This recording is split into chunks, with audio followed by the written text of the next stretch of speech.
미리 보기를 한번 보겠습니다. 오늘은 제1장 예수님의 부활의 역사성에 대해서 좀 살펴보려고 합니다. 기독교의 가장 핵심이 뭐죠? 십자가와 부활입니다.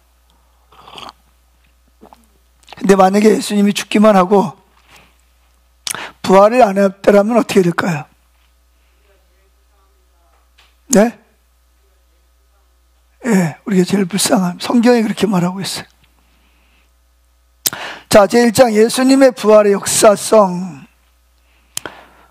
보죠. 예수님의 부활은 역사적인 사건이다.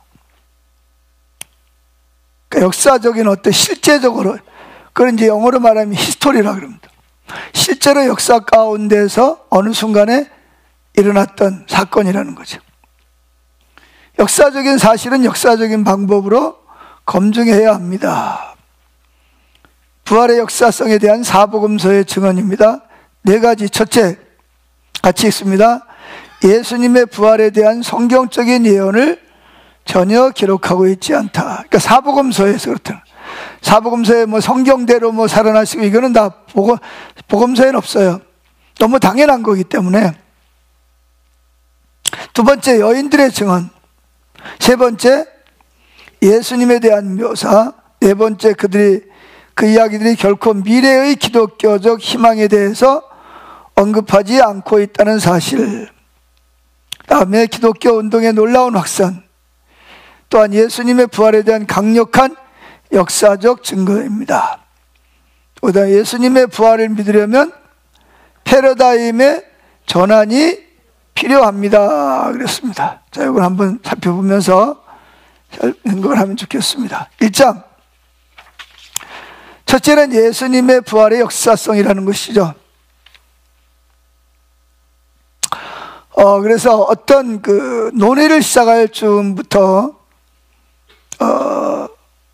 우리 신앙에 대해서 이야기를 하려면 역사 속에 가장 중요한 핵심이 뭐냐? 우리 신앙의 가장 중요한 핵심은 신앙은 예수님의 삶과 또 죽으심과 부활이죠. 특별히 앞으로 우리가 살펴보겠지만 예수님의 부활은 옛사람이, 그러니까 옛날 육신을 입었던 예수님이 돌아가시고 새로운 몸을 입은 거예요. 아멘? 새로운 몸을 입는 거예요. 그러니까 새 창조 시작이죠. 그래서 예수님의 부활은 일터사역. 이게 뭐 선교적 교회라고 그러기도 하고 일터사역. 그게 뭐냐? 일터사역이 뭐죠? 우리 사역은 교회 안에만 국한되는 것이 아니라는 거죠. 어디도 가정과 또 학교와 사회와 일터에서 그 사역자가 되어야 돼요. 사역자가. 제가 농사꾼이다 그러면 농부로서의 사역자로서 선교적 교회적 사명을 감당해야 된다. 그런 이야기입니다. 그래서 예수님의 부활은 일터 사역을 포함한 선교적 교회에 대한 논의에 있어서 출발점이며 그 중요성을 이해하는 데 있어서 매우 중요하다. 세계적으로 예수님의 부활을 통한, 십자가와 부활을 통한 세계 교회에 많은 영향, 일터사역 또는 선교적 교회에 많은 영향을 끼쳤던 팀 켈러 목사님이 그가 쓴 책 부활을 입다에서 예수님의 부활을 토대로 일터사역과 선교적 교회의 핵심 요소를 다루고 있는 이유도 그렇습니다. 그러니까 일터사역과 선교적 교회를 다루고 있는 데 있어서 핵심이 뭐냐? 예수님의 삶과 죽음과 특별히 뭐라고요? 부활이라는, 부활. 그래서 선교적 교회에 대한 논의를 시작하면서 예수님의 부활의 역사성부터 살펴보려고 한다. 그런 얘기입니다. 자, 첫째, 예수님의 부활은 역사적 사건이다. 그런 얘기입니다. 자, 역사적인 사건이라는 말이 무슨 말이죠? 역사적인 사건이라는 어떻게 하냐? 역사적 어느 순간에 일어난 것을 그때 당시에 사람들이 뭐 한 거예요? 기록을 한 거예요. 기록으로 남긴 거예요. 그래서 역사적 기록으로 역사 속에서 일어난 사건들에 대한 것이라는 거죠. 그러니까 누가 없는 걸 만들어내거나 신화를 만들어낸 게 아니라는 거예요. 그래서 뭐 그 만담이라든지 아니면 또 뭐 민화, 사람들이 스스로 뭐 당군 할아버지가 뭐 굴 속에 들어가서 뭐하고 뭐 이래가지고 뭐 누가 태어났다, 이건 다 사람이 만든 그 민화죠. 실제 역사적인 이야기가 아니고 사람이 그냥 만들어서 꾸며낸 이야기라는 거예요. 그러나 예수님의 십자가와 죽으심과 부활은 실제로 예수님이 땅에 오셨던 기록이 있고, 십자가에 죽으신 기록이 있고, 부활하신 기록이 있는 거예요. 아멘. 그래서 이것을 뭐라 그러죠? 역사의 중심에 서 있는 역사적 사건이라는 것입니다. 그래서 우리가 예수님의 그 복음이라는 게 뭐죠? 복음은 기쁜 소식입니다. 즐거운 소식. 그게 누구에 대한 소식이죠? 왜 예수님이 복음이 되죠? 왜 예수님이 복음이 돼요? 우리 모두가 다 죄인이라서 소망이 없잖아, 그죠? 그래서 우리는 하나님의 원수가 됐다. 근데 누구 때문에? 예수님이 오셔서 우리 죄를 담당하시고 죽으시고 우리를 의롭다 하기 위해서 부활하심으로 인해서 우리도 죄에서 자유하게 되고 하나님의 자녀가 되고, 그래서 우리의 죽음은 저주가 아니라 뭐다? 축복이라는 거죠. 새로운 몸을 입기 위한. 그래서 이걸 뭐라 그러냐면 예수님의 십자가에 죽으신과 부활을 뭐라 그래요?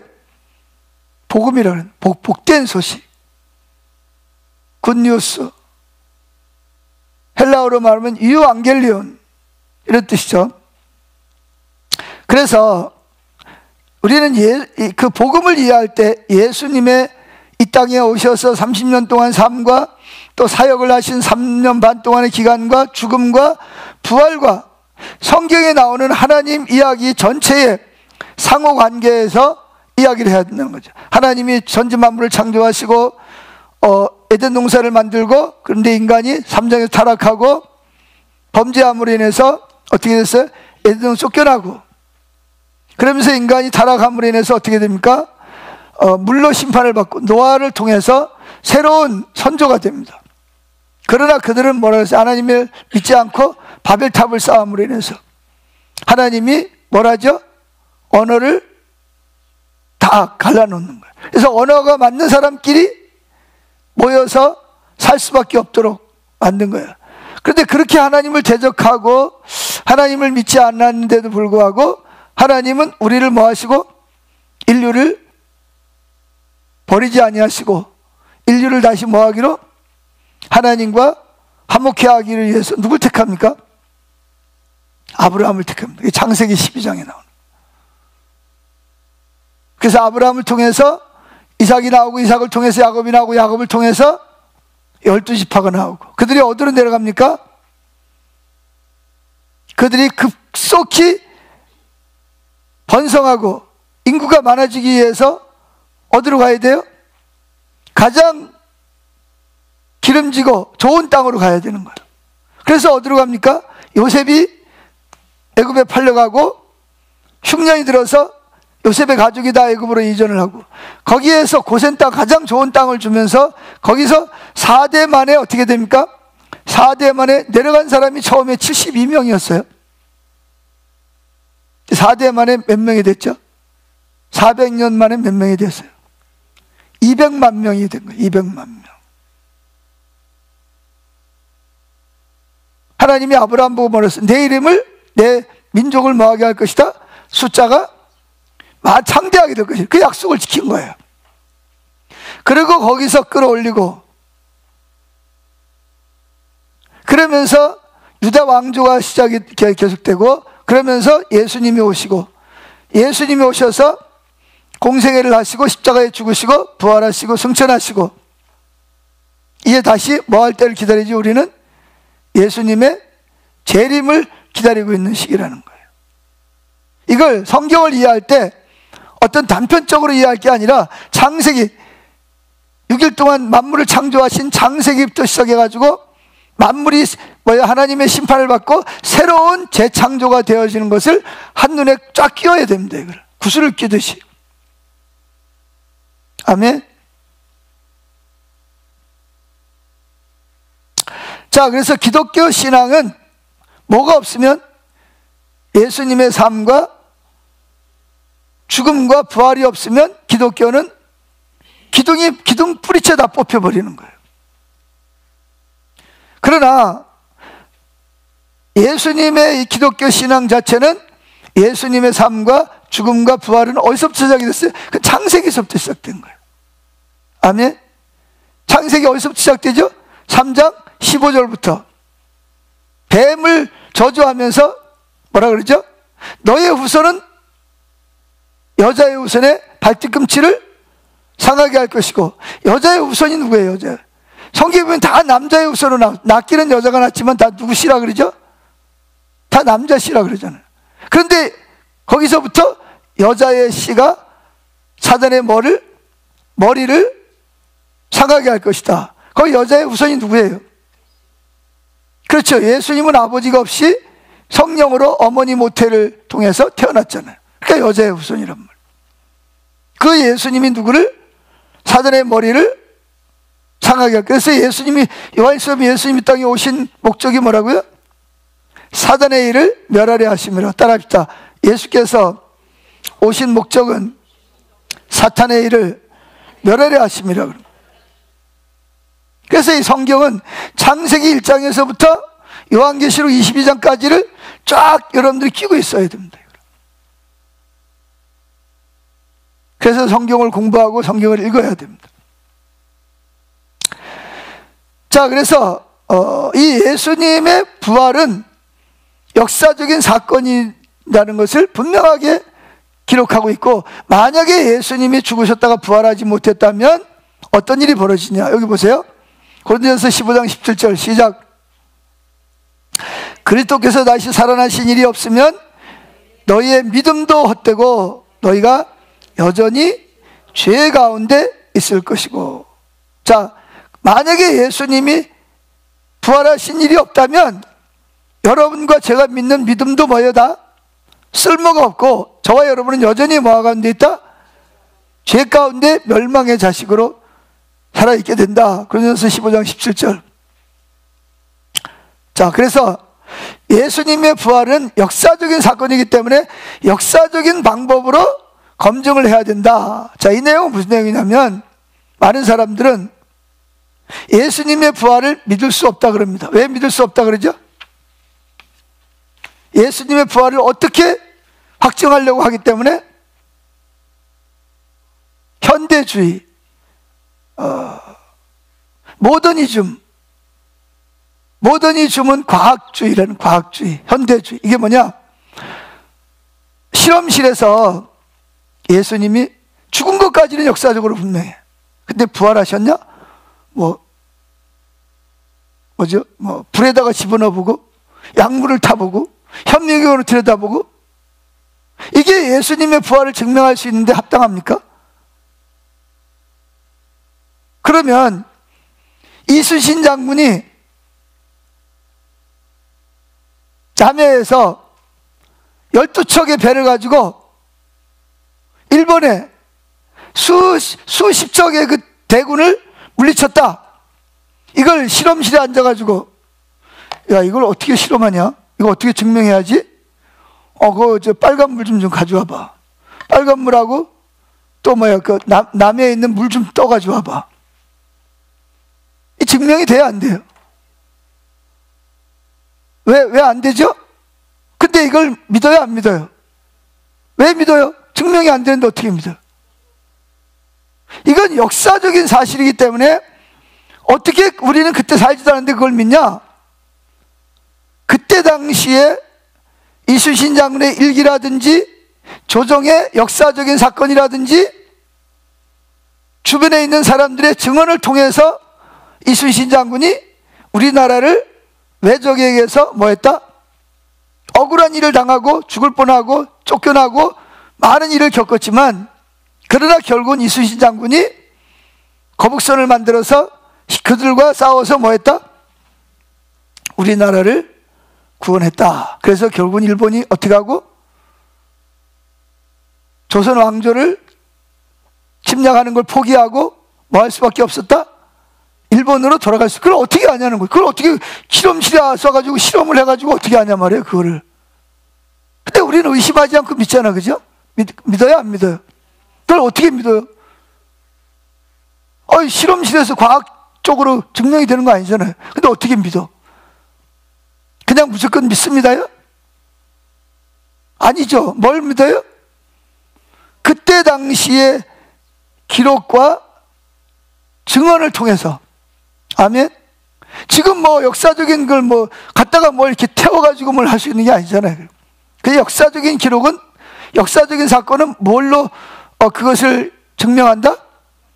역사적인 기록과 증언을 통해서 역사적인 사건은 의심하지 않고 믿는 거예요. 세종대왕이 이조 시대가 시작이 돼가지고 여러 아들이 있는데 세종이 왕이 돼가지고 한글을 만들었다. 이걸 어떻게 믿어? 어떻게 믿어요? 그 실험실에서 세종대왕 이름 좀 가져와봐. 불에다 좀 태워가지고 녹여봐. 이래가지고 확인할 수 있는 거 아니잖아요. 어떻게 믿어요? 그가 만든 한글이 지금도 존재하고, 그 사람이 한글을 만들었는지 어떻게 알아요?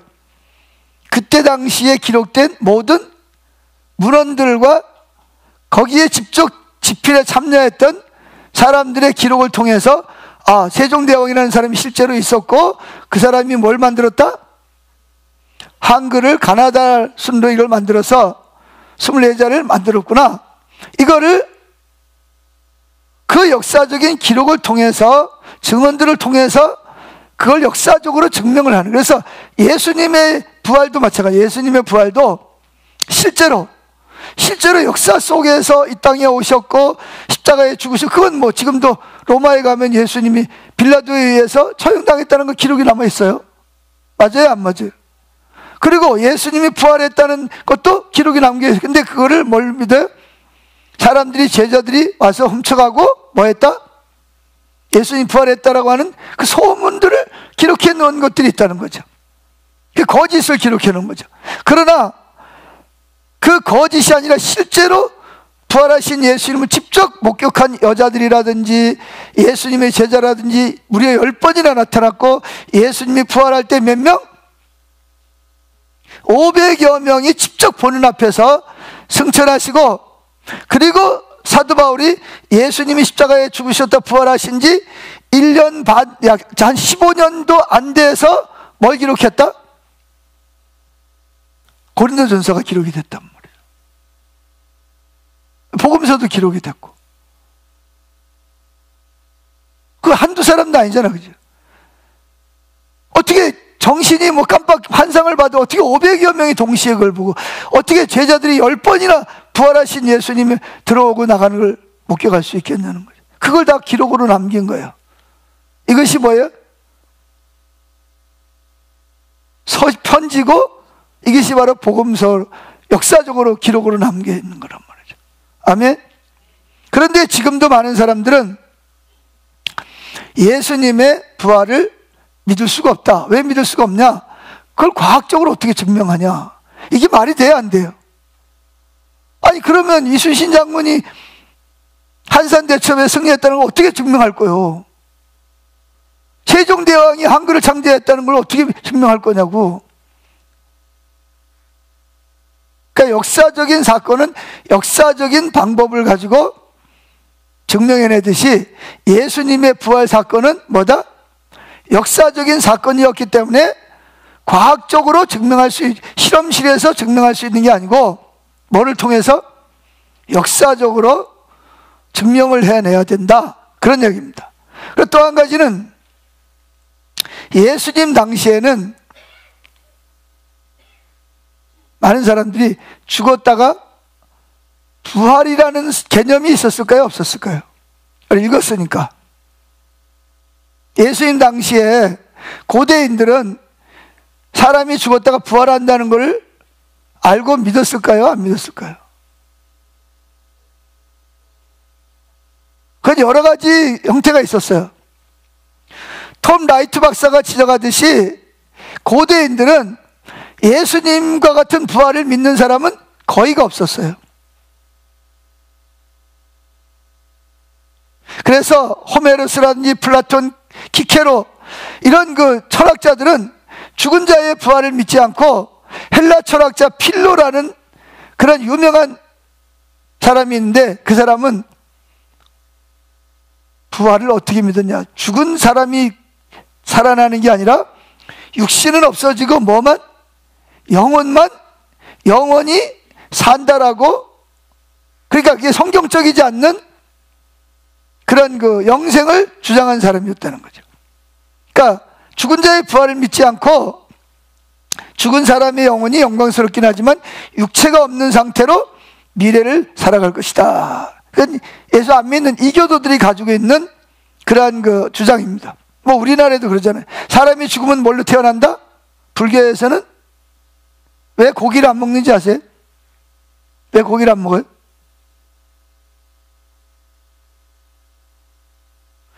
이 내가 먹는 이 돼지고기가, 이 돼지가 누굴 수 있다는 거예요? 우리 아버지가 돌아가셔가지고 돼지로 태어날 수 있다는 거예요. 근데 내가 어떻게 돼지를 먹는 건 누굴 먹는 거다? 이게 우리 아버지를 내가 잡아먹는 거기 때문에 뭘 하면 안 된다? 고기 먹으면 안 되는 거예요. 근데 회교 사람들은 왜 고기를 안 먹는지 아세요? 왜 일반 고기를 안 먹는지 아세요? 돼지고기 그런 거를? 율법을 지키기 때문에 그렇습니다. 그들은 율법을, 하나님, 우리가 믿는 하나님은 아니지만 그런 비슷한 하나님을 믿기 때문에 율법에 돼지고기는 부정한 거니까 먹지 말라 그랬다. 그래서 그런 부정한 고기는 안 먹는 거예요. 자, 그때 당시에 고대 로마인들은 최근에 죽은 황제가 천국에 가서 신이 되었다고 선언했지만, 그때에도 황제가 죽었는데 새로운 몸으로 부활했다는 것은 전혀 믿지 않고 생각할 수도 없다는 겁니다. 그 당시 죽은 자들의 부활을 믿는 사람들이 있었어요. 누굴까요? 유대인들이었다. 유대인 중에서도 세 종류의 유대인들이 있어요. 첫째, 사두개인, 사두개파, 바리새파, 또 누구죠? 기도원파, 오늘날로 말하면 SNF파와 같은. 그래서 SNF파는 세상을 버리고 수도원에 들어가서 자기들끼리 죄를 안 짓고 구별되게 살겠다고 만든 공동체를 SNF파라고 그러는 거예요. 그런데 여기에서 똑같은 유대인인데 예수님의 부활을 안 믿는 유대인들이 있었죠. 누구죠? 사두개파 사람들은 이교도들이 믿는 어떤 그 부활을 믿었을지 모르지만 육신의 부활은 그 사람은 죽으면 끝난다 이렇게 믿었지 실제로 죽었다가 부활을 믿지 않았습니다. 근데 그 부활에 대한 유대인들의 의견도 다양했다는 거죠. 그래서 죽음을 일체 부인하는 이교도적인 견해에 동의하는 사람들, 사두개인과 같은 사람들이 있었고, 또 어떤 사람들은 필로처럼 사람이 영광스럽긴 하지만 영혼이, 육신이 없는 몸으로 미래를 살아갈 것이라고 믿는 사람도 있었고, 반면에 대부분의 유대인들은 궁극적인 육신의 부활을 믿었습니다. 근데 육신의 부활을 믿어도 어떤 부활을 믿었냐? 어떤 부활을 믿었죠? 죽었다가 마지막 메시아가 오셔서 세상을 심판할 때 그때는 부활할 거라고 믿었어요. 예수님이 죽은 지 3일 만에 부활할 거를 믿은 게 아니라 마지막 때 세상이 다 불타 없어지고 새로운 재창조 때는 육신적으로 부활할 걸 믿었습니다. 그걸 어떻게 하냐? 나사로의 오라비가 죽었잖아, 그죠? 그래가지고 예수님이 일부러 죽은 다음에 가는 거예요. 죽은 지 나흘이 지나서 썩어가지고 냄새가 나는데 가시죠. 그래가지고 예수님이 뭐라 그러죠? 나사로가 살리라 그랬더니 누나 마르다가 뭐라 그래요? 마지막 때에는 부활할 줄로 믿습니다. 자, 어디 보냐? 요한복음 11장 24절 시작. 마르다가 이르되 마지막 날 부활 때에는 다시 살아날 줄을 내가 아나이다. 그러니까 뭐예요? 예수님처럼 죽었다가 뭐예요? 부활하는 그런 신앙은 없었어요. 대부분이 다 부활을 믿는 사람도 마르다처럼 마지막 때 부활할 것을 믿었다는 거죠. 그러나 예수님처럼 십자가에, 근데 예수님 십자가 죽기 전에 뭐라 그랬죠? 내가 죽은 다음에 어떻게 할 것이다? 3일 만에. 그래서 누구 비유를 들었어요? 요나가 누구 뱃속에 들어가서 니느웨서에 가지고 복음 전했더니 가기 싫어가지고 가다가 바닷속에 배 타고 도망가다가 뭐 했어요? 풍랑을 만나가지고 요나를 어떻게 했어요? 바닷속에다 집어 던졌잖아요. 그래가지고 하나님이 뭘 준비했죠?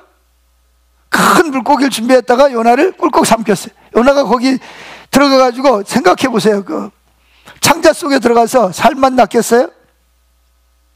예?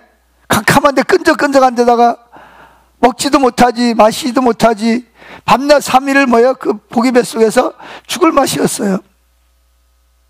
거기서 회개하죠. 하나님 잘못했습니다. 그래서 하나님이 회개하니까 어떻게 했어요? 물고기가 해변에다가 에이 더러워 퇴 하고 내버렸단 말이에요. 그래서 예수님이 뭐라 그러죠? 표적을 구하는 사람들에게 뭐라 했어요? 내가 보일 표적은 뭐밖에 없다?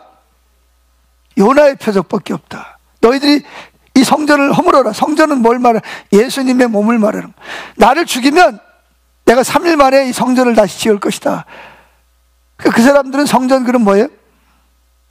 그때 당시에 두 번째 지은 성전을 말했죠. 그러나 예수님은 자기 몸을 말해요. 자기 몸이 성전이니까.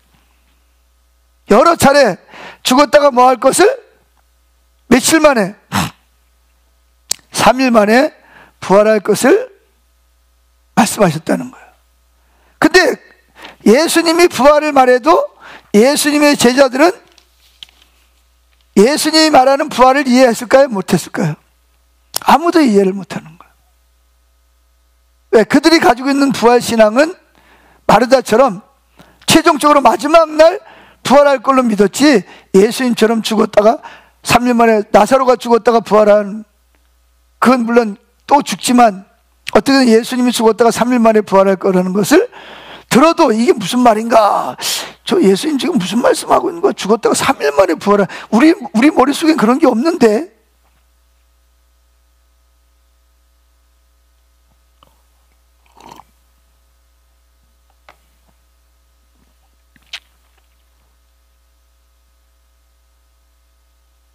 그래서 예수님의 부활은 과학적으로 실험실에서 증명할 수 있는 것이 아니고 뭘로 증명을 해야 된다? 역사적으로 증명을 해야 된다. 역사적으로 어떻게 증명을 하냐? 크게 두 가지. 첫째 뭐예요? 무덤이 비어 있다는 거. 두 번째, 예수님의 부활하신 것을 한두 사람이 만난 게 아니에요. 그리고 사도 바울이 고린도전서 쓸 때 대다수가 뭐 했다? 살아있다는 것을 증명하는 거예요. 만약에 바울이 거짓말을 했다 그러면 그 많은 사람들이 저거 순사이꾼이네 저거, 언제 예수님 부활한 걸 봤어? 그러면서 막 거짓말을 하고 막 공격했을 거 아니에요. 근데 아무도 예수님의 부활을 거짓이라고 공격한 사람이 없다는 거죠. 그냥 저거 그냥 지들끼리 그냥 만들어 이렇게 이야기를 했지, 그거를 예수님의 부활을 거짓이라고 증명할 수 있는 사람은 아무도 없었다는 거예요. 왜? 많은 사람들이 직접 부활하신 예수님을 만났고, 심지어는 뭐라 했어요? 예수님이 뭐라 했어요? 제자들이 예수님을 보면서 뭐라 그랬냐? 예수님이 영으로 부활을 했나? 왜? 자기들이 부활은 무슨 부활?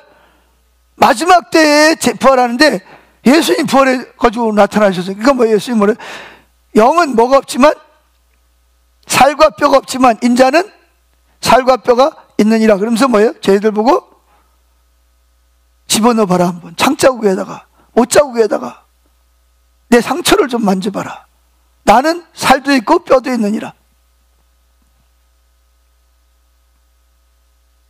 그래서 예수님의 그 부활 사건은 과학적으로 증명할 수 있는 게 아니고 뭘로 증명을 한다?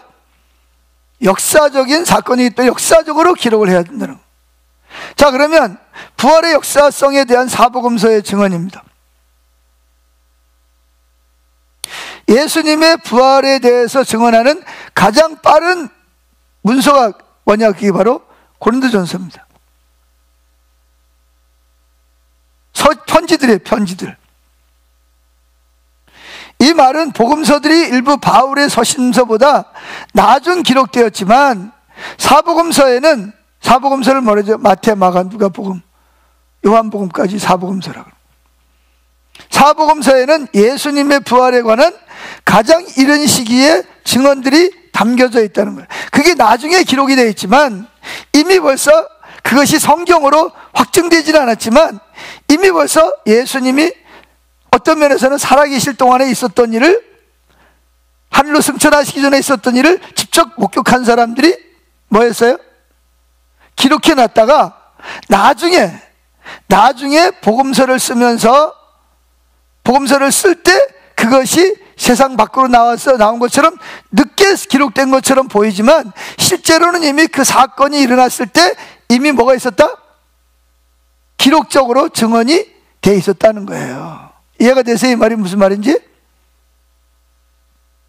그래서 톰 라이트 박사는 하나님의 아들의 부활 등 그의 여러 책에서 복음서들을 보면 예수님의 부활에 관해서 특이하게 생략된 부분들이 있는데 그것들이 예수님의 부활에 대한 강력한 역사적인 증거가 된다고 주장합니다.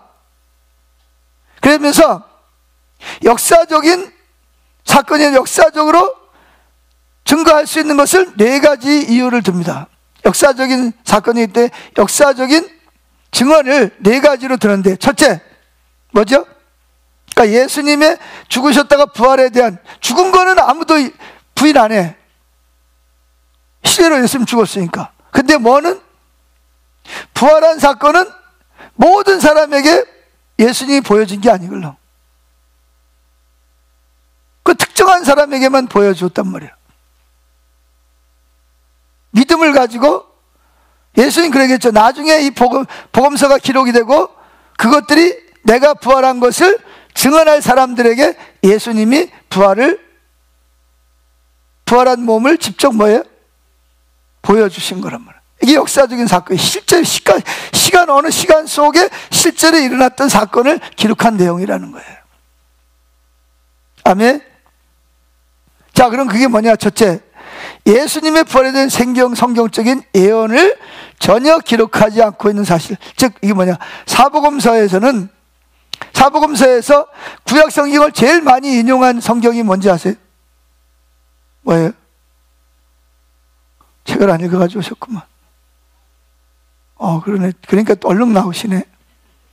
사복음서 중에서 마태복음이, 왜 마태복음이 구약의 성경을 많이 인용했냐? 마태복음은 마태복음을 기록한 이유는 뭐예요? 유대인들에게 예수님이 다윗의 후손 메시아임을 믿게 하기 위해서 기록한 책이 마태복음이기 때문에 그런 거예요. 그래서 마태복음에는 가장 구약에 있는 성경을 많이 인용한 책이 마태복음입니다. 근데 마태복음에서도 사도 바울이 말한 것처럼 성경대로 죽으시고 성경대로 부활하시고 그런 이야기를 안 해요. 왜? 이건 너무나 자기는 봤고 목격했고 실제 사건이기 때문에 굳이 구약 성경을 끌어다가 될 이유가 없었다는 거예요. 이게 너무나 자명한 사실이기 때문에, 그때 당시에는 너무나 그게 자명한 사실이기 때문에 굳이 구약 성경에 뭐라 했다 그렇게 안 믿는 사람들을 위해서 끌어다닐 필요가 없었어요. 아멘. 그래서 이 초대교회는 예수님이 승천하시고 마가의 다락방에 성령이 임하면서 교회가 세워졌단 말이에요. 그걸 초대교회라고 하는데, 초대교회는 매우 이른 시기부터 예수님의 부활이 뭐대로? 성경대로 일어난 사건이라는 걸 믿었기 때문에 굳이 성경책에다가 구약 성경을 인용할 필요가 없었어요. 너무나 이게 자명한 사실이었기 때문에. 이해가 됩니까? 이렇게 있어요. 자, 읽어봅시다. 고린도전서 15장 3절 4절 시작. 내가 받은 것을 먼저 너희에게 전하였느니 이는 성경대로 그리스도께서 우리를 위하여, 우리 죄를 위하여 죽으시고 장사 지낸 바 되었다가 성경대로 사흘 만에 다시 살아났어요. 여기는 왜 성경대로 이걸 강조하죠? 지금 바울이 누구에게 편지를 쓰는 거예요?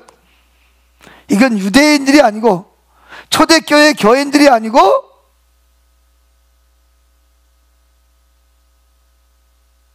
이 예루살렘에서 일어난 사건을 모르는 사람들에게 편지를 써야 되기 때문에 뭐를 인용하는 거예요? 구약 성경을 인용, 성경대로 죽으시고 성경대로 부활했다는 것을 증명하고 있는 겁니다. 근데 복음서에서는 굳이 성경대로 인용을 안 해요. 왜? 이 초대교회는 예수님의 부활을, 이게 너무나 자명한 사실이기 때문에. 자, 보세요. 예수님이 십자가에 죽으셨다가 부활하셔서 40일 동안 계시다가 승천하셨잖아요. 그죠? 그래가지고 무슨 일이 벌어졌어요? 예수님 마지막 승천하시면서 뭐라 그랬죠? 제자들 보고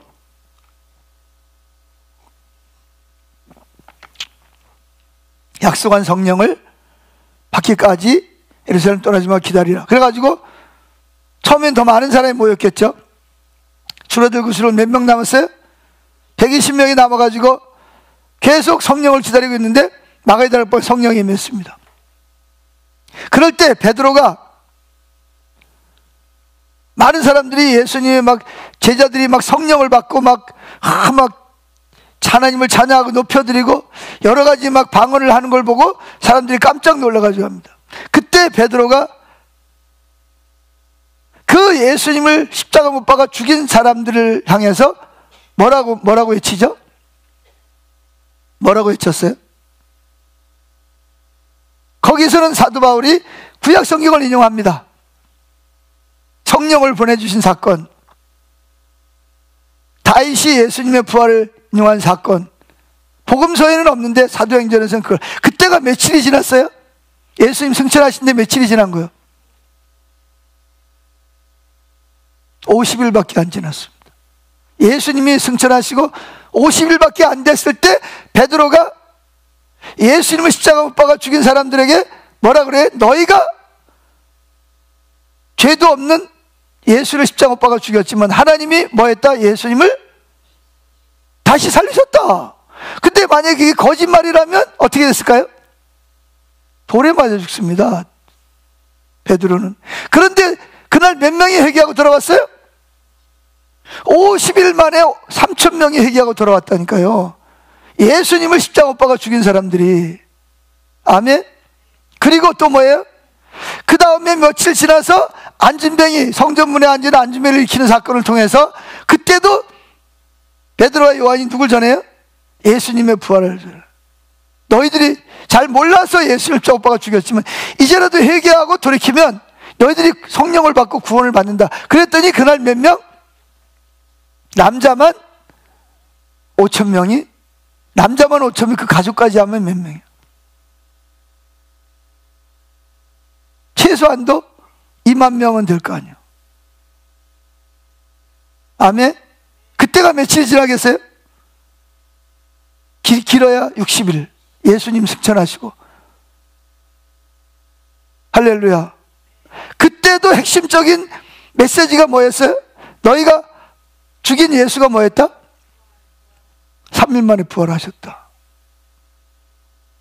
근데 그게 만약에 역사적인 사건이 아니고 사람들이 조작한 사건이었더라면 어떻게 됐겠어요? 사람들이 예수를 진짜 부활했다고 믿었을까요? 그리고 사도 바울을 그런 말 한다고 내버려뒀을까요? 사두개인들은 그냥 안 뒀죠. 옥에 가두고 채찍질하고. 그런데 뭐라 그래요? 우리는 보고 들은 것을 뭐 할 수 없다? 전하지 않을 수가 없다. 왜? 그들도 할 말이 없어. 그만큼 예수님의 부활은 뭐예요? 실제적인 역사적인 사건이었다는 거예요. 아멘. 그래서 우리 신앙의 가장 기초가 뭐라고요? 예수님의 죽으시고 끝난 게 아니에요. 뭐예요? 부활이었다는 거죠. 두 번째, 여인들의 증언입니다. 여인들의 증언이 뭐냐? 예수님 당시에는 여자들을 증인으로 세우질 않았습니다.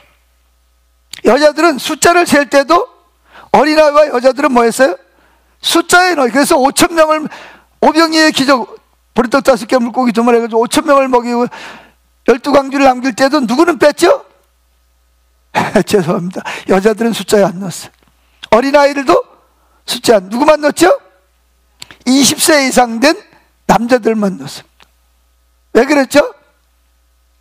그때 당시에는 법적으로 여자들이 증언은 효력이 없었어요.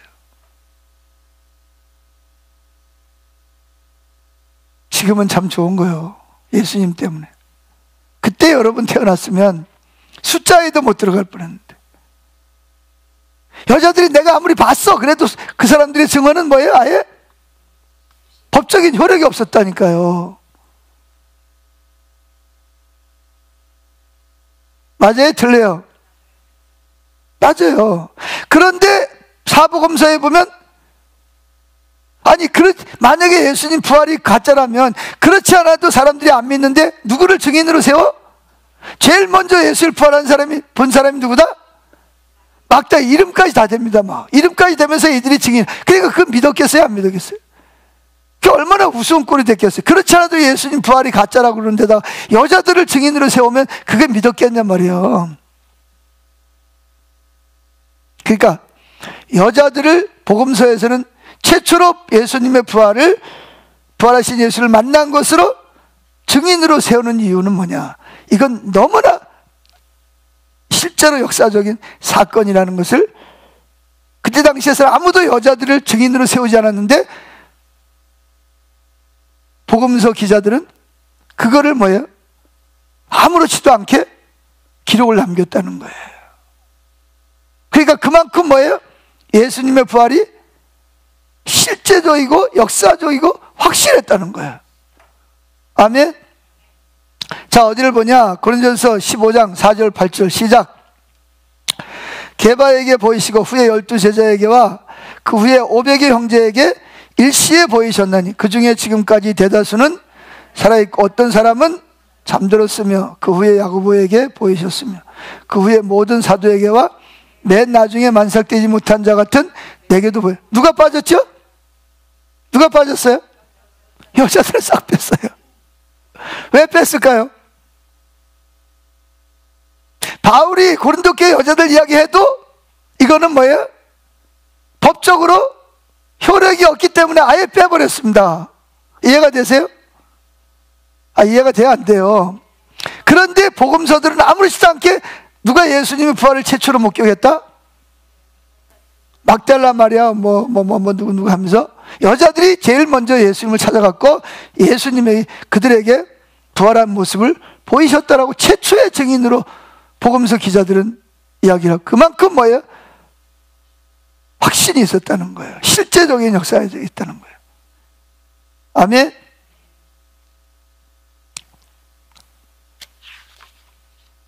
세 번째, 예수님이 부활 사건이 역사적인 사실이었다는 것을 증언하는 증거 세 번째, 예수님에 대한 묘사입니다. 복음서가 증거하는 부활하신 예수님의 모습에 대한 묘사는 더더욱 그렇습니다. 이 부분 앞으로도 살펴보겠지만, 일부 예수님의 부활을 과학적으로 증명이 안 된다라고 주장하는 사람들, 그래서 예수의 부활을 부정하는 사람들, 예수님의 부활 이야기를 예수님의 제자들이 예수님이 죽은 다음에 서로 모여서 심사숙고하고 그들이 내적 어떤 주관적 깨달음의 체험적으로 만들어진 것이었다면 그들은 부활하신 예수님을 별처럼 빛나는 모습으로 묘사했을 것이다. 왜? 유대인들은 사람들이 죽었다가 마지막 날에 부활하면 뭐처럼 빛날 거다? 별처럼 빛날 것이라고 다니엘서가 그렇게 기록했기 때문에 그런 거예요. 자, 다니엘서 보세요. 다니엘서 12장 1절부터 4절 시작. 그때에 내 민족을 호위하는 큰 군주 미가엘이 일어날 것이요 또 환란이 있으리니 이는 개국 이래로 그때까지 없던 환란일 것이며, 이제 마지막 때에 일어날 환란이 있다는, 그때에 내 백성 중 책에 기록된 모든 자가 구원을 받을 것이라. 땅의 티끌 가운데 자는 자 중에서 많은 사람이 깨어 일어나 영생을 받는 자도 있겠고, 이제 지옥 갈 자, 수치를 당하여 영원히 부끄러움을 당할 자도, 그러니까 지옥 갈 자도 있을 것이며, 3절 지혜 있는 자는 궁창의 빛과 같이 빛날 것이요 많은 사람을 옳은 대로 돌아오게 한 자는 별과 같이 영원토록 빛나리라. 다니엘아, 마지막 때까지 이 말을 간수하고 이 글을 봉함하라. 많은 사람이 빨리 왕래하며 지식이 더하리라. 그러니까 마지막 때 사람들은 최종 심판 때 부활을 하면 뭐처럼?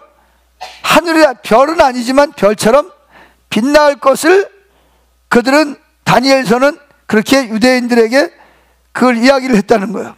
그런데 사복음서 저자들이 부활하신 예수를 만나고 예수님의 모습에 대해서 증언한 내용을 보면 때로는 뭐예요? 예수님 찾아갈 때 누굴 만나죠? 부활하신 예수를 만났는데 이분이 예수님이 부활했다는 걸 꿈에도 상상을 못하는 거예요. 언제 부활할 걸 믿었어요? 마지막 심판 때 부활할 걸 믿었지 예수님이 진짜 부활할 것을 못. 그래서 예수님 앞에 자기들 앞에 나타난 사람을 누구로 착각을 해요? 정원지기로. 그 동산을 관리하는 정원지기, 예수님이 정원지기인 줄 알아요. 그래서 혹시 우리 예수님의 시체를 다로 옮겼으면 우리에게 알려주세요. 우리가 가서 가져가겠습니다. 그랬다는 거예요. 그러니까 예수님이 뭘로 착각될 만큼, 정원지기로 착각이 될 만큼 정상적인 육체를 가진 분으로 나타났다는, 유령으로 아니고 실제로 육체를 가진 모습. 또 예수님이 영으로 생각하는, 두려워하는 쟤들에게 뭐라 그래요? 영은 살과 뼈가 없으니 나는 뭐가 있다? 나는 살과 뼈가 있다. 그러면서 뭘 보여줬다? 옷자국과 장자국을 보여줬다는. 그리고 심지어 부활하신 예수님은 우리 일반 육체와는 다르게 문이 닫혀 있는데 딱 나타났다가 또 뭐예요? 없어질 때도 문 열고 나가는 게 아니라 언제가 싹 사라져버려요. 그러니까 부활했지만 저와 여러분이 가지고 있는 그런 육체가 아닌 몸으로 부활했다는 거예요. 그래서 또 어떤 데는 예수님을 알아보기도 하고 어떤 데는 똑같은 예수님인데 몰라보기도 하고, 심지어 옆에서 하루 종일 걸어갔는데도 그분이 예수님이라는 걸 몰라볼 만큼. 아멘. 일부 부활을 반대하는 자들은 복음서의 부활에 관한 이야기를 예수님의 제자들이 예수님을 신격화하고 예수님 부활했다고 거짓말해서 만들어낸 이야기라고 주장하는 사람들도 있습니다. 그래서 뭐 막달라 마리아하고 뭐 예수님의 뭐를 임신해가지고 애를 낳고 뭐 이런 이야기 들어봤어요? 못 들어봤어요? 인터넷에 하여튼 별의별 이야기가 다 떠돌아다녀요. 그러니까 이게 분별력이 없는 사람들은 이 인터넷 보지 말아야 돼. 좋은 이야기도 있지만 그런 사람들은 주로 뭐에 관심이 많냐? 꼭 성경을 배척하는 이야기에 관심이 많아. 뭐 예수님이 뭐 막달라 마리아랑 뭐 결혼식도 안 하고 뭐 관계를 가져가지고 애를 낳는데 애가 뭐 지금도 뭐 이렇게 뭐 살아있다는 둥 어쩐다는 둥 하면서 말도 안 되는 소리를 하는데 그걸 또 뭐예요? 관심을 가지고 또 막 퍼뜨려. 그냥 뭐 예수 믿는 사람들한테도. 또 뭐 요즘에는 또 뭐 희한한 말들. 예수 믿는 사람 중에서 교인 중에서 2% 3%밖에는 천국에 못 간다. 어디에 근거해서 말하는 거예요? 다 성경을 갖다 끄집어댑니다. 여러분 큰일 났어요. 2% 여기 중에서 2% 3%밖에 천국에 못 가면 어떻게 되는 거예요? 나머지는 다 어디 간다는 거예요? 다 지옥 간다는데 큰일 나지. 그럼 뭐하려고 예수 믿어? 어차피 지옥 갈 건데 때려치우지. 하여튼 희한한 이야기들을 많이 합니다. 또 뭐예요? 성경에 어디 11조 하라 그랬냐? 11조 하는 거는 목사들이 다 자기 배 채우려고 하는 거다. 아니, 성경에 근거한 이야기를 갖다가 또 뭐 11조를 그거 내라 그러는 거는 뭐 잘못된 거더라고. 또 그런 많은 사람들이 또 관심을 가지고 또 그걸 읽고 또 봐요. 또 왜? 11조 하는 게 아까우니까, 주님 기뻐하고 사랑하지 않으니까, 억지로 내니까, 안 하면 지옥 갈 것 같고 벌 받을 것 같아가지고 억지로 내니까, 그런 것 때문에 막 관심을 가지고 막 보는 거야.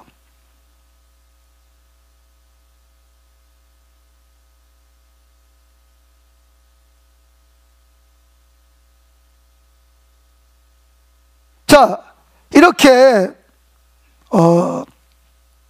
하여튼 참 희한한 이야기들을 막 하고 다닙니다. 그것도 막 성경을 자기 나름대로 막 해석을 해가지고 막 갖다 붙이고, 또 많은 사람들이 또 그걸 또 보고 또 막 또 맞다고 또 주장하고, 다른 사람들한테 막 퍼뜨리고 막 그래요. 또 아야, 11조 하기 싫으면 하지 말지. 누가 하기 싫은 걸 억지로 하라 그래? 안 하면 될 거 아니요. 그걸 뭐 억지로 하면서 뭐 그걸 뭐 그런 식으로 이야기를 해. 껴 맞춰.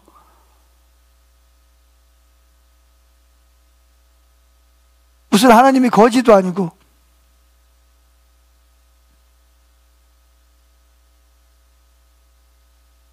제발 좀 그러지 마세요. 안 해도 괜찮아요. 뭐 하나님과 자기와의 관계에서 안 믿어지면 안 하면 되지 뭘 그래. 그걸 뭐 꼭 굳이 뭐 그렇게 갖다가 말도 안 되는 소리를 갖다가. 여러분, 11조는 율법이 아니고 아브라함 때가 율법입니까? 아니면 은혜의 시기입니까? 그 아브라함이 11조 냈고, 야곱도 뭐 했어요? 제가 집으로 무사히 돌아가면 뭐 하겠다? 하나님께 뭐 하겠다 그랬어요? 내가 11조 하겠다. 누가 11조 하라 그랬어? 자기가 그냥 하나님 앞에 감사해서 자원하는으로 하겠다 그런 거잖아요. 맞아요? 틀려요? 왜 근데 11조가 뭐 율법이니 뭐 어쩌니 왜 그따위 소리를 하는 거야? 아니, 하기 싫으면 안 하면 되지. 심지어 목사들도 또 그런 소리를 했다.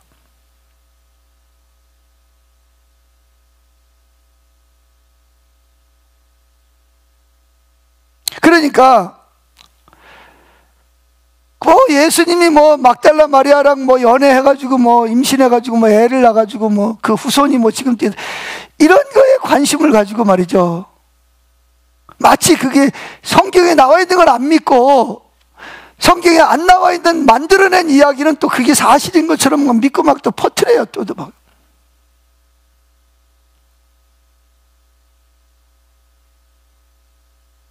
물론 주님은 그런 사람들도 오래 참으시고 기다리십니다.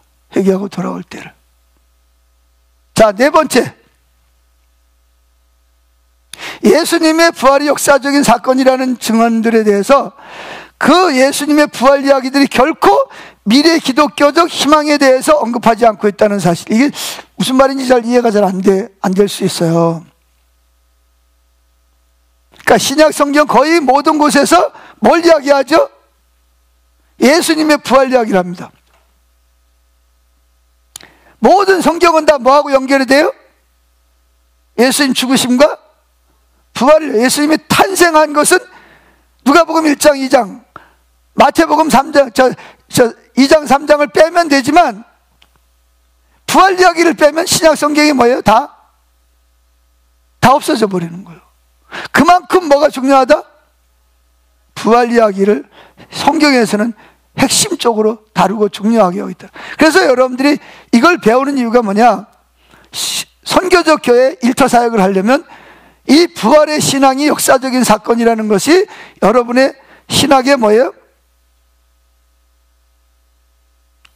예수 그리스도가 우리 십자가에 죽으시고 부활하신 그 기뻐하시고 즐거워하시는 그분이 신앙의 뭐예요? 신학의 뿌리가 돼야 된다는 것입니다. 아멘.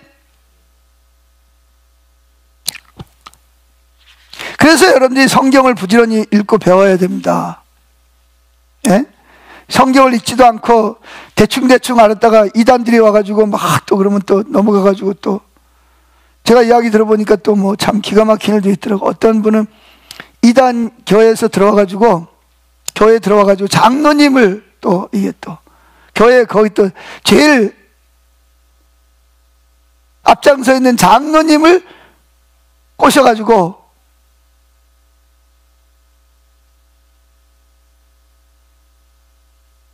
그래가지고 뭐예요?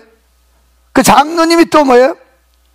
신천지에 빠져가지고 막 또 당회를 막 우지좌지 해가지고 목사님 몰아내고 누굴 모셔왔다? 신천지 목사를 모셔왔다.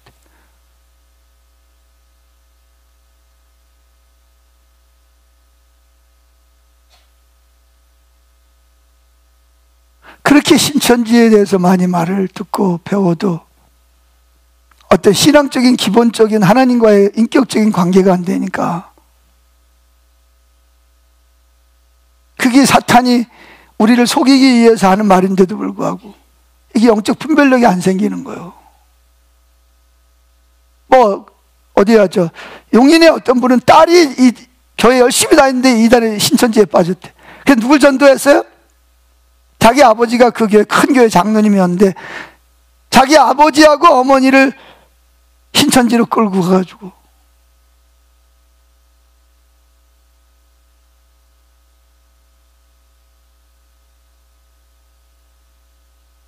그게 왜 그러냐면 성경을 잘 몰라서 그래. 성경을 잘 몰라서.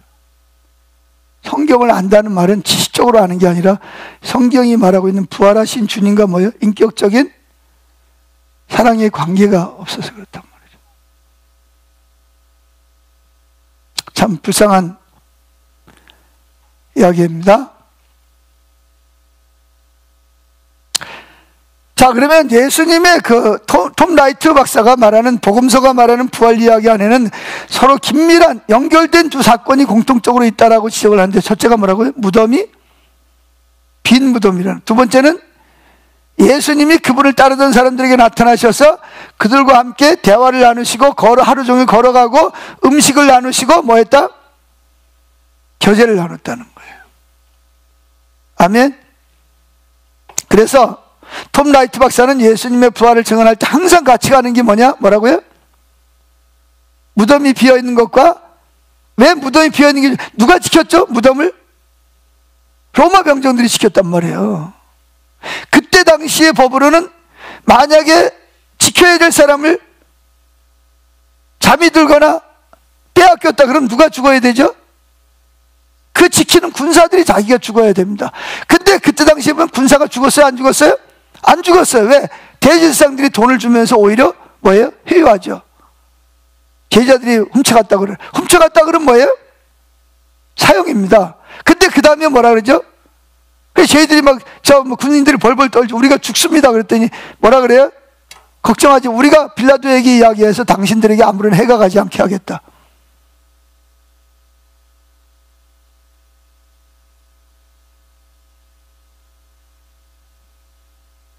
그래서 이 빈 무덤 자체만, 그래서 이 빈 무덤이라 그냥 빈 무덤이 아니고 빌라도가 뭐 임봉을 한 거예요. 자기 도장을 찍어가지고 누구도 자기 허락 없이는 무덤을 열지 못, 무덤을 연 자는 뭐예요? 사형이 처하는 거예요. 그리고 또 누가 지켰다? 로마 병정들이 3교대를 지켰을 거 아니에요. 3일 동안. 그런데 무덤이 비어있다? 성경에 나오잖아요. 예수님 부활해 나오니까 경비병들이 어떻게 했다? 부활해, 무덤이, 천사가 와가지고 무덤을 옆으로 치우고 빛나는 죽어있던 시체가 일어나서 나오니까 쟤들이 뭐 했다?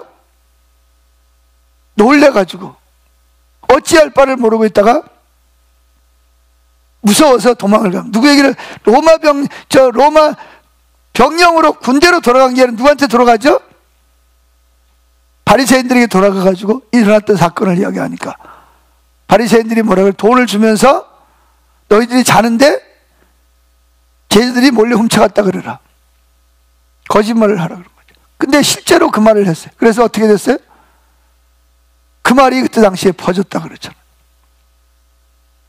근데 예수님의 빈 무덤 자체만 가지고 강력한 부활의 증거를 할 수가 없습니다. 다른 증거가 뭐냐?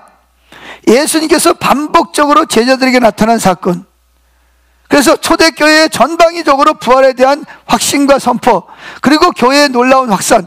여러분, 이 초대교회가 얼마나 빨리 유대 땅뿐만 아니라 로마가 지배하고 있는 나라까지도 확산됐는지를 역사적으로 증명해 볼 수가 있습니다.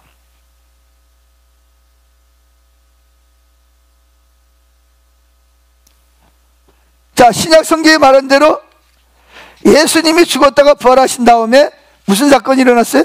그 예수님에 대한 운동이 급속도로 일어납니다. 자, 기독교 운동의 놀라운 확산, 또한 예수님의 부활에 대한 강력한 역사적인 증거입니다. 그랬습니다. 자, 유대교에서는 예수님이 부활을 믿었지만, 대한 믿음이 있었지만 그들은 뭐예요?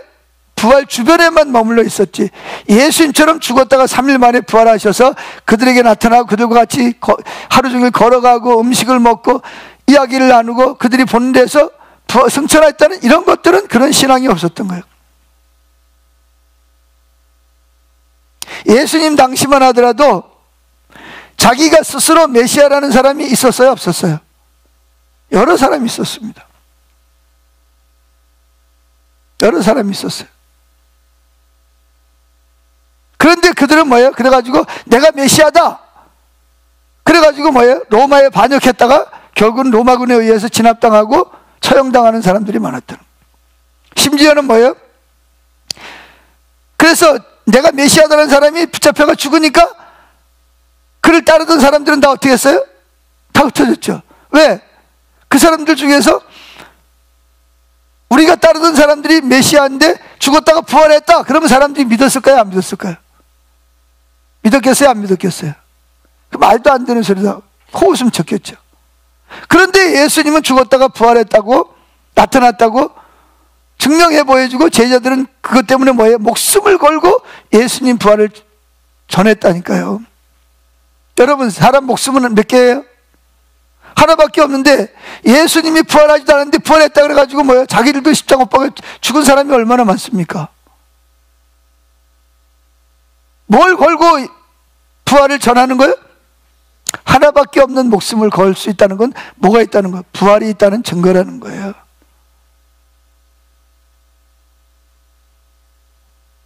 근데 예수님 부활을 보지도 못했어, 믿지도 않아. 그런데 하나밖에 없는 목숨을 건다고요? 자기 목숨만 겁니까? 자기 가족들, 자녀들, 장래, 미래, 재산 다 걸잖아요, 주님께. 그래서 사도 바울도 그러잖아요. 내가 예수님의 부활을 믿지 않았더라면 어떻게 로마에서 사자들과 싸웠겠냐.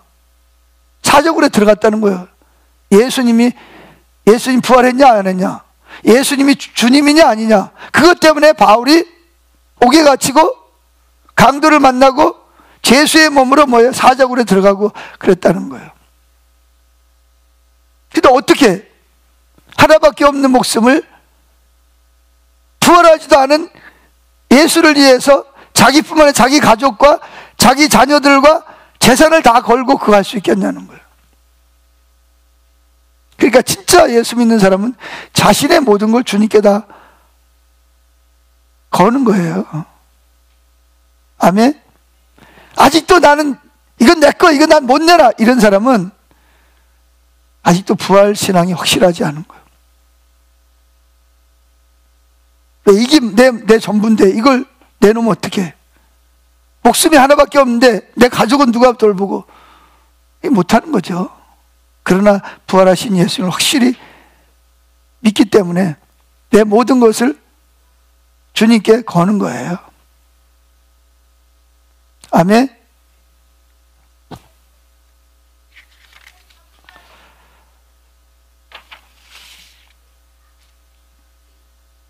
그래서 보세요.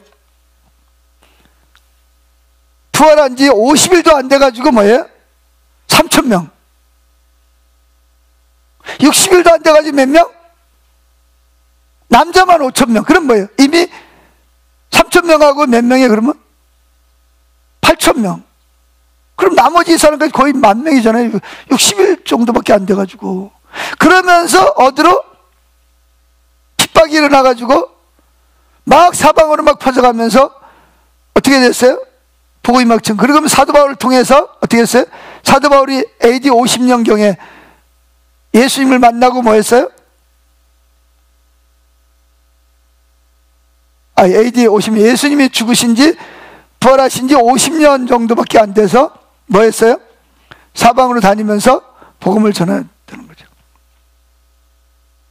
그러면서 로마에 가서 복음을 전하고, 심지어는 뭐예요? 로마가 지배하고 있는 나라뿐만 아니라 북아프리카, 소아시아, 심지어는 어디까지? 2세기 초에 영국까지, 프랑스, 영국까지 뭐예요? 복음이 증거돼서 예수님의 부활 신앙을 가진 교인들이 여기저기서 막 일어났다는 거예요.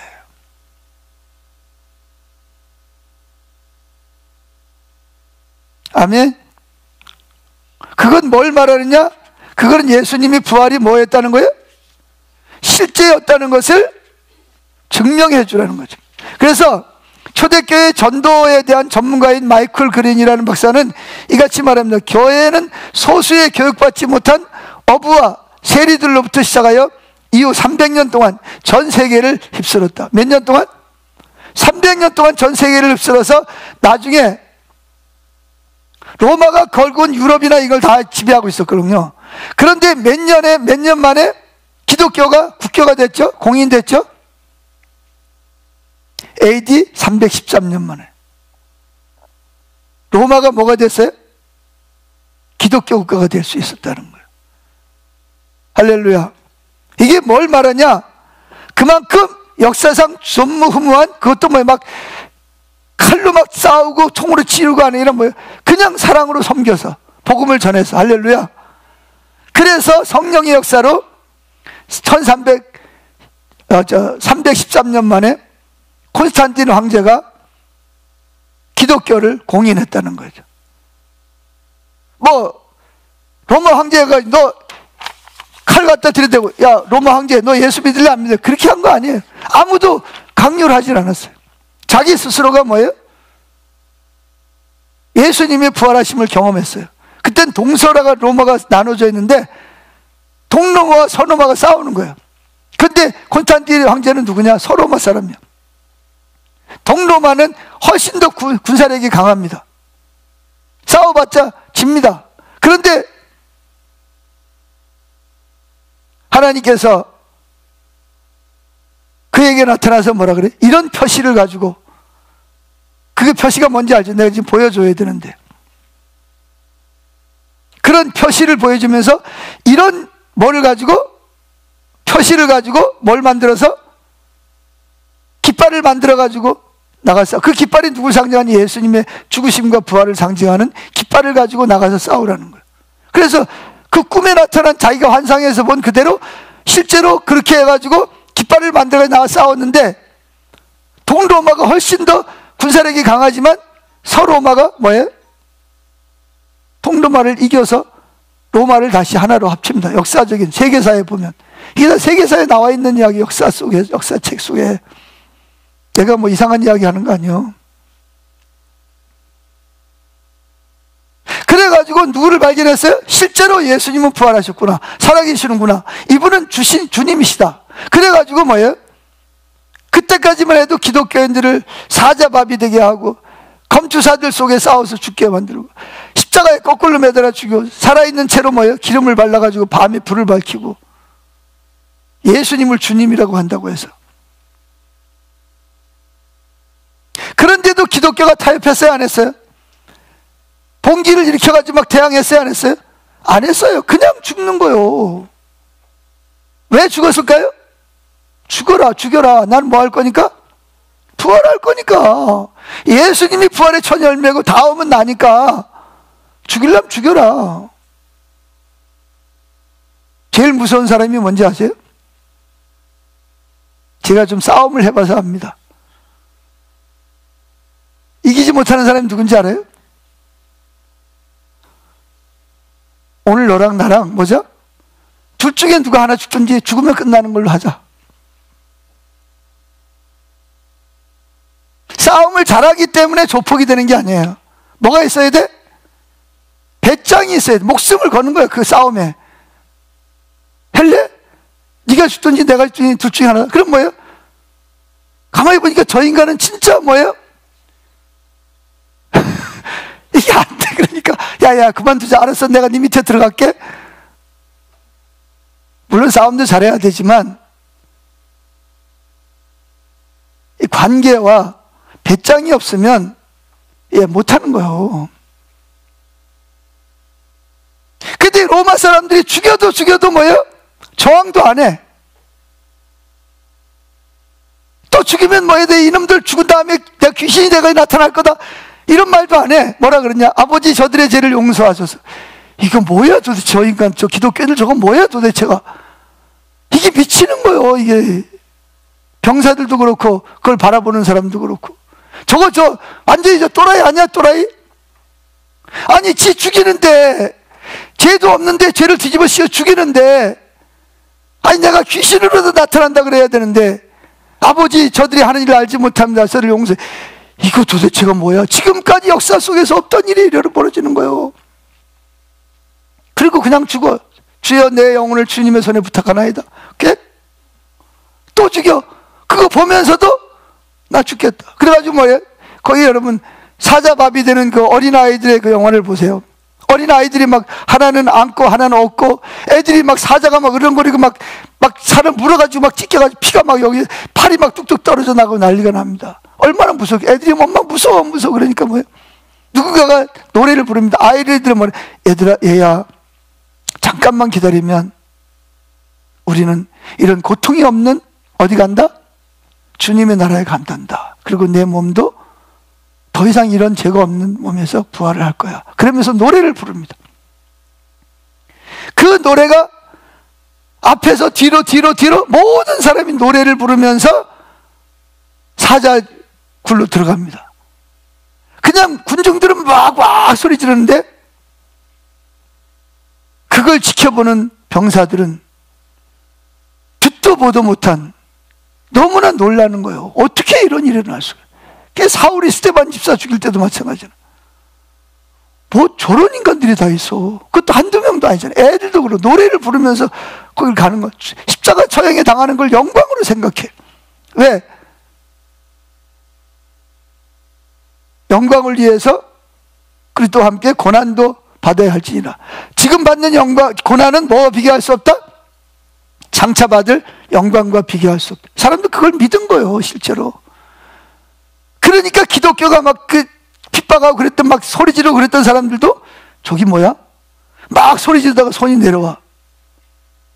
생전 처음 보는 거예요. 저기 뭐야? 알아? 저 사람 미쳤나? 예수 믿으면 그렇게 되는 거야? 죽으면 끝나는데? 수근수근 하면서 자기들끼리 그러면서 저 사람들은 예수님이 죽었다가 부활하신 걸 믿기 때문에 그러는 거야. 그러니까 수수께끼가 풀렸어. 그래서 뭐예요? 너더라도 뭐예요? 로마에는 팍스 로마, 그게 뭐죠? 팍스 로마, 힘으로 평화를 만들어야 된다는 거예요. 그런데 기독교인들은 무엇으로? 사랑으로 로마를 점령해버린 거예요. 기가 막힌 거예요. 이게 역사예요. 실제로 일어났던 역사적인 사건이라니까요. 아멘. 그래서 막 북아프리카로 막 심지어 어디까지 영국까지, 2세기에는 영국까지 복음이 진 것 같아요. 프랑스, 유럽으로 막 독일 막 들어가는 거예요. 그때 복음이 한국으로 들어왔어야 되는데. 제가 하는 말입니다.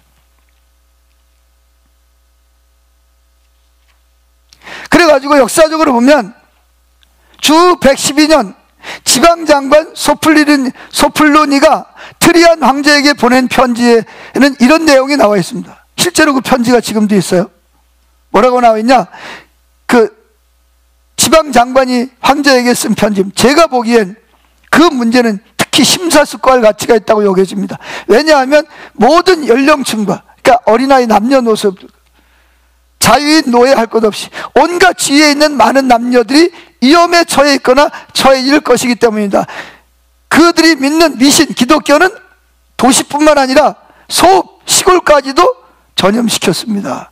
그러니까 이 소문이 퍼지고 복음이 퍼져서 큰 도시만 아니라 작은 읍도시, 여기저기 뜨문뜨문 있는 농촌까지도 부활에 대한 신앙이 퍼져 들어갔다는 거예요.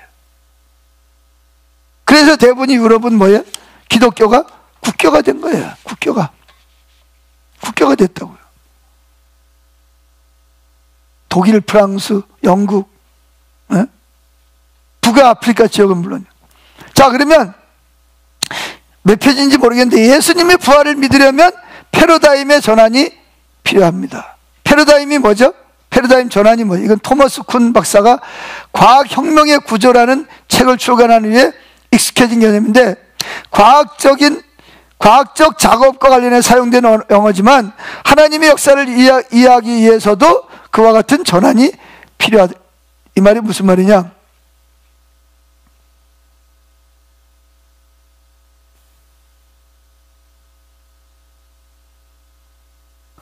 패러다임이 뭐예요?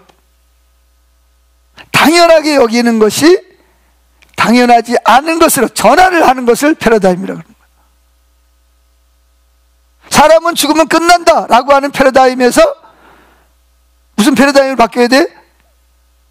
죽으면 끝나는 게 아니라 죽으면 부활을 한다 라는 패러다임으로 전환을 해야만 예수님의 부활을 받아들이고 믿을 수 있다는 거예요.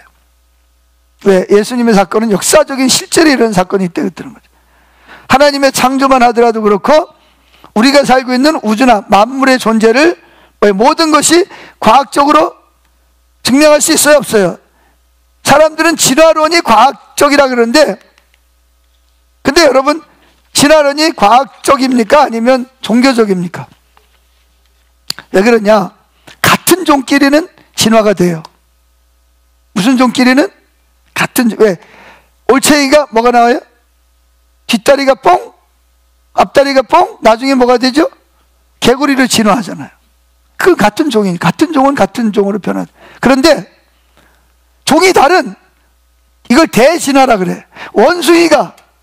원숭이하고 사람은 달라요, 똑같아요. 달라요. 어떻게 원숭이가 사람으로 진화되냐는 거예요. 이게 증명이 돼요? 과학적으로? 그러면 지금도 뭐가 돼야 돼? 지금도 원숭이가 사람으로 진화되는 중간 때가 있어야 되잖아요. 근데 역사가 일어난 일에 원숭이가 사람으로 진화된 증거가 있어요, 없어요? 역사적인 기록이 있어요, 없어요? 없어요. 이거는 신앙이야, 신앙. 사탄이 하나님의 창조를 믿지 못하게 하기 위해서 만들어낸 종교를, 또 다른 종교예요, 종교. 그래서 과학은, 진화론은 과학이 아니고 뭐다? 종교라는 거예요. 그래서 지금의 과학자들은 오히려 사람의 인체를 분석을 해봐도 그렇고 우주를 분석을 해봐도 그렇고 이거는 우연히 만들어진 게 아니라는 거예요. 이건 누군가가 설계를 했고 이건 누군가가 만들었다는 것을 증명을 하고 있어요. 그런데 워낙 패러다임이 뭐 들어가 있어요? 진화론이라는 것을 가 있다 보니까 그거를 떳떳하게 말을 못하고 있을 뿐이에요. 과학자들은 요즘에는 이건 누군가가 설계를 했다는 거예요. 설계를 하지 않고는, 그래서 사람의 DNA를 보면 뭐예요? 남자는 남자의 DNA가 있고 여자는 여자의 DNA. 거기서 원숭이의, 고릴라의 DNA를 발견한 적이 없어요.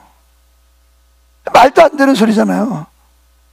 그런데 그것이 하나의 과학계를 휩쓸고 있는 거예요. 마치 과학적인 것처럼. 그러면 실험실에서 그것도 과학적으로 증명을 해내야지. 말이 안 되는 소리잖아요. 그래서 중요한 게 마지막이 뭐라고요? 마지막 보세요. 회심의 중요성이라고. 예수님의 부활을 믿으려면 뭐 해야 돼요? 회심이라는 게 뭐예요? 첫째, 마음을 고쳐 먹어야 돼요. 둘째, 과거를 뉘우쳐서 신앙, 하나님에게 눈을 떠요. 인격적으로 그분을 뭐예요? 성령이 우리에게 거듭나게 하셔야 돼. 이걸 회심이라고 그래요. 뭐라고요? 과거를 뉘우쳐서 고치고 신앙의 눈을 떠, 하나님이 성령을 통해서 십자가에 죽으시고 부활하신 그 예수님을 인해서 내가 뭐예요? 실제적으로 거듭나야 된다는 거예요. 성령의 역사가 없이는 예수를 주라 시인할 수 없어요. 여기 누가 역사가 반드시 성령의 회심이요. 사울이 구약 성경을 박사였어요. 메시아가 올 거 알았어요? 몰랐어요? 알았어요. 바울이 마지막 때 부활할 것도 믿었어요. 그런데 예수를 믿었어요? 안 믿었어요? 예수는 거짓말이다, 사람들이 만든 종교다, 그래가지고 교회를 핍박했습니다. 그러다가 어디 가다가 다메섹 도상에 예수 믿는 사람 잡으러 가다가 낮 12시에 태양보다 더 밝은 빛이 내려비치면서, 거기 지금도 가면 뭐가 있어요? 말을 타고 가던 사울과 병사들이 말에서 사울이 떨어지는 장면을 동상으로 만든 기념교회가 있습니다. 거기서 예수님을 사울아 사울아 내가 어찌해 나를 핍박하니. 사울이 누구야? 나는 내가 핍박하는 예수다. 예수 그 가짜인데, 나 그래서 가짜라고 예수 믿는 사람 잡아 죽이는데 내가 바로 네가 핍박하는 예수다. 거기서 회심이 일어나는 거예요. 거기 성령의 역사가 일어나는 거예요. 할렐루야. 그러면서 사울이 뭘로 바뀌어요? 바울로 복음 전도자로 바뀌는 거예요. 기독교에는 여러분 아무나 부활을 믿는 게 아닙니다. 여러분, 성경을 배운다고 되는 게 아니고요, 물론 성경을 읽고 배우고 연구할 때 성령의 역사를 하셔야 되는 거예요. 그래서 성령으로 말미암지 않고는 누구도 예수를 뭐라고 할 수 없다? 주라 시인할 수 없느니라. 그래서 믿음은 그냥 아무에게나 주어지는 게 아니에요. 회심의 역사가 있어요. 그때 패러다임이 전환이 일어나는 거예요. 관점이 달라진다니까요. 그러니까 여러분이 기독교인이 된다는 거, 예수님의 부활을 믿고 말하고 찬양할 수 있다는 것은, 이건 돈 주고 되는 것도 아니고 우리가 노력했다고 되는 거예요. 순전히 뭐예요?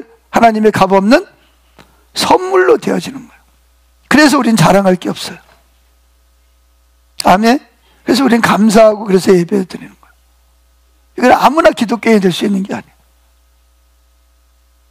그런데 개 중에는 혹시 그냥 교회 다니면 그게 기독교인인 줄 알아. 천국 갈 줄 알고 믿음의 생활을 한다고 생각해. 그러니까 이게 뭐냐면 신앙이 뭔지를 전혀 잘못된 패러다임을 가지고 있는 거예요. 회심의 역사가 있어야 됩니다. 할렐루야. 질문 있어요?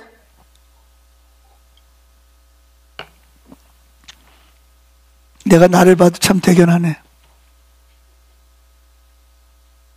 내가 지금 악을 쓰고 있습니다. 지금 하나님의 은혜로 악을 쓸 수 있는 것도 하나님 은혜. 감사하고. 질문 있어요? 없어요? 자, 기도하죠.